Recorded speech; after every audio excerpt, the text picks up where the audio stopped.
how would you feel about a defection system? Players could choose a challenging campaign to join the other side.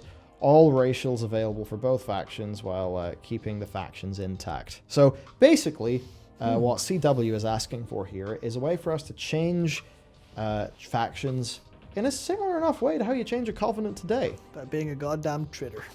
But obviously in a way where a human could be in the Horde. Yes. Which is fundamentally very, very, very different. Yeah. And I guess it's a massive expansion of the mercenary system idea. Yeah. There's one reason that's not going... Okay, there's a humongous number of reasons. Yeah. I can tell you one reason why it'll never happen. Mm-hmm. Because you can get a paid faction transfer.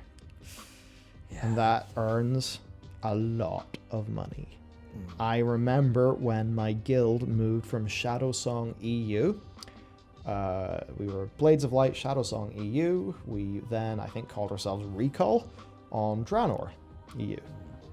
And we moved from Alliance to Horde and to a new server. Now, I have an attachment to my main. Yep. So as much as turning my Draenei into a Blood Elf hurt, it was the move to make because I'm sticking with my old main, a Hunter. That cost me like 45 quid.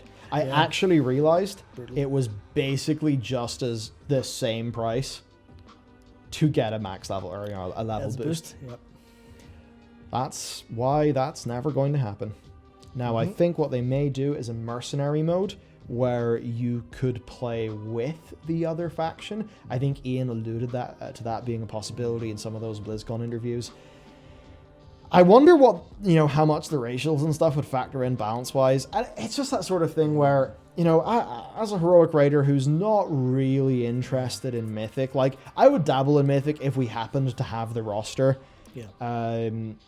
But I'm not at that tier of gameplay interest where I'm thinking about racials, other than, remembering to use my Lightforged Pew Pew. Yeah.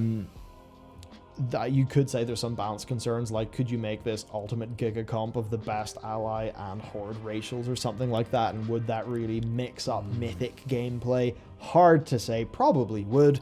So there are reasons like that, but I think a fundamental blocker to a permanent faction change would be the paid service. I think they will be willing to let that be a bit more of a soft barrier though, just in the name of allowing friends to play with each other. Yeah, I think, so I think the racial balancing wouldn't be too big an issue. Maybe they would like put it on like a little why we won't do this on a to-do list or whatever, like a pros and cons list in the office.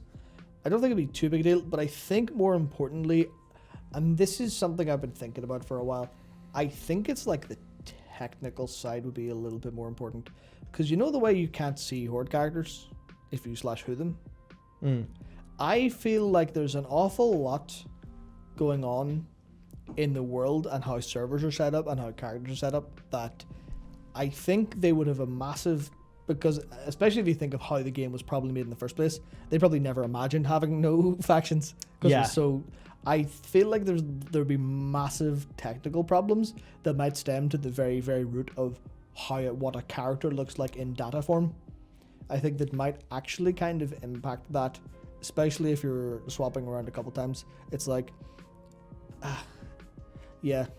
definitely think race is probably tied to faction a little bit too hard in data for that. And then it's part of why I'm kind of concerned about the mercenary mode a little bit as well, in terms of like how you can do it overall in like just in the world, or if you're joining people on a different server, because you can't invite a horde to a group if you're Alliance. So I feel like that's actually probably got like a really, really, really deep root, even though it sounds simple. How does it work for mercenary mode then? Because it's all instanced. Oh, okay. It's instanced and match made. Yeah. As opposed to pre-matched and then instanced. But the fact that you can't set up a group of Alliance and Horde and then mercenary in, I feel like there's something really fundamental there that would be like a huge technical challenge for them. Maybe. Yeah. It's interesting stuff. Yeah, I would love to spend like a couple days in. It's hard to say actually, because I was trying to think where, because I think like their DevOps would be super interesting. All their network operations would be incredible. Because I remember you telling me Their about mission control room that I saw at their campus, so cool. Yeah, I would love to spend time there, but I also love to like sit down with the class designers and balancers. But then also like the more tactical stuff. Oh gosh. Yeah, it was fun because like it was Lore, so it was Lore giving us the tour, and he was just like, here's the live ops room you've heard about. It's really cool. Can't let you in though, because I mean obviously he couldn't. So we were all just like standing outside peering in at this. One of the coolest battle stations you'll ever see, with all these network engineers. You're like, oh, this is the architect of the Matrix is in there. This was so cool, so cool.